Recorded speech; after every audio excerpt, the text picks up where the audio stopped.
Hello, and welcome to Did You Know Gaming Extra?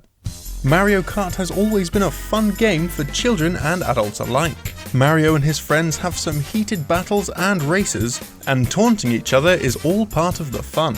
However, one character seems to have taken taunting a little too far. In Update 1.1 of Mario Kart 8 Deluxe on the Switch, a gesture for the Inkling Girl was altered. The original animation involved the girl bending her arm at the elbow, gripping her bicep with the other hand, and emphatically raising her fist. This could have been interpreted as a gesture known as bras d'honneur, or the Iberian slap. While this gesture isn't offensive in Japan, across some of Europe and Latin America, it's akin to flipping someone off.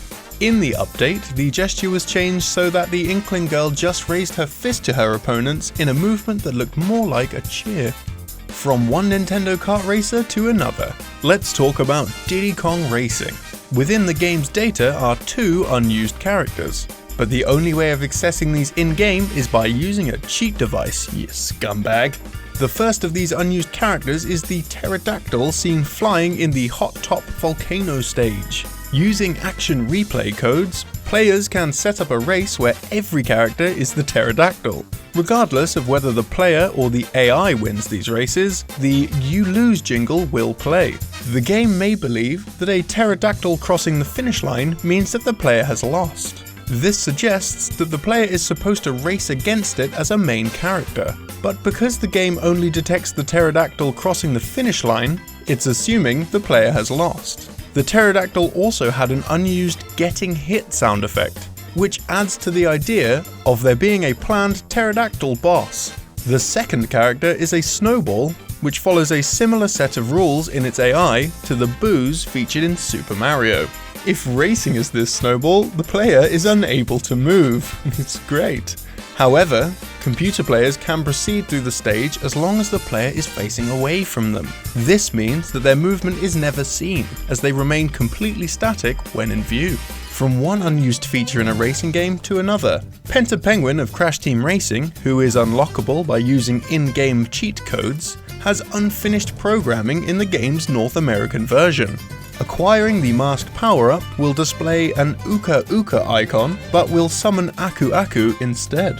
Since either mask is summoned based on the character's morality, this oversight has left some players wondering whether Penta Penguin is a hero or a villain. Also bizarre, some of Penta's voice effects are just sounds penguins make. But, hold on to your butts, hold on a minute, there are two samples that sound like a human talking. These are actually placeholder sounds that were meant to be removed from the final game. The samples are of an unidentified man reading file names. Penguin Ye 1 and Penguin Ye 2. This was fixed in the European release. And for today's random piece of trivia, let's look at The Sims 3 Roaring Heights DLC. By looking at the bizarre letters on the side of the school building, we can see that this is simply a phrase which has been flipped upside down and reversed. By fixing the transformation, we can actually see that the school's name is, it's on screen. That's all for today, but if you enjoyed this video, we've got two more on screen for you to take a look at. And if you haven't yet, maybe consider subscribing to see the multiple videos we upload each week. Thank you for your time, sir or madam.